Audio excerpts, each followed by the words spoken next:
প্যারাগুয়ের বিপক্ষে আগের ম্যাচে হতাশাজনক হারের পর এবার পেরুকে 1-0 গোলে উড়িয়ে দিয়ে জয়ে ফিরেছে আর্জেন্টিনা। একমাত্র গোলটি করেছেন লাউতারো মার্টিনেজ। তাকে বলের যোগান দেন দলের সেরা তারকা লিওনেল মেসি। এই জয়ে দক্ষিণ আমেরিকান অঞ্চলের বিশ্বকাপ বাছাই পর্বে টেবিলের শীর্ষেই থাকল লিওনেল স্ক্যালোনির দল। 2024 সালে আর্জেন্টিনার সবচেয়ে বড় জয়ের নায়ক ছিলেন লাউতারো মার্টিনেজ। কোপা আমেরিকায় কলম্বিয়ার বিপক্ষে 120 মিনিটে করা তার এই গোলেই শিরোপা ঘরে তুলেছিল আলবিসেলেস্তেরা।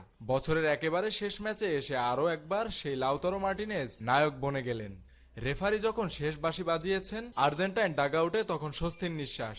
লাউতারোর একমাত্র গোলে বছরের শেষ ম্যাচে পেরুকে 1-0 গোলে হারিয়েছে আর্জেন্টিনা। বিগত কয়েক বছরের মাঝে চলতি বছরে খানিক সমালোচনা সইতে হয়েছে আর্জেন্টিনা এবং লিওনেল স্ক্যালোনিকে।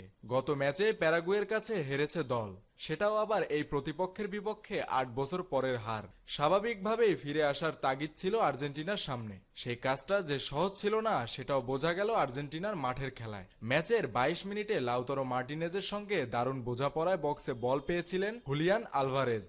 আতলেটিকো মাদ্রিদের এই স্ট্রাইকারে শট পরে ফিরে আসে বারে লেগে। গোলের অতটা কাছে আর যাওয়াই হয়নি আর্জেন্টিনার। দলের অধিনায়ক মেসি একাধিকবার ফাইনাল থার্ডে গোলের সুযোগ তৈরি করলেও সেখান থেকে স্কোরশিটে নাম উঠানো হয়নি কারোরই। আলবিসেলেস্তেদের সেই গোলের খরা কাটল দ্বিতীয়ার্ধে এসে। ডি বক্সের ভেতর বল পেয়ে দারুণ এক চিপ করেন Lionel Messi. Inform striker Lautaro Martinez শূন্যে ভেসে করলেন দুর্দান্ত এক ভলি। তাতেই ডেডলক ভাঙল আর্জেন্টিনার। 55 মিনিটে সেই গোলেই বছরের শেষ ম্যাচে ঘরের মাঠে লিড নেয় আর্জেন্টিনা। আর্জেন্টিনার গণমাধ্যমের খবর অনুযায়ী এটি দেশটির ফুটবলে 1999তম গোল। মেসি নিজেও এই গোলের মাধ্যমে গড়েছেন রেকর্ড।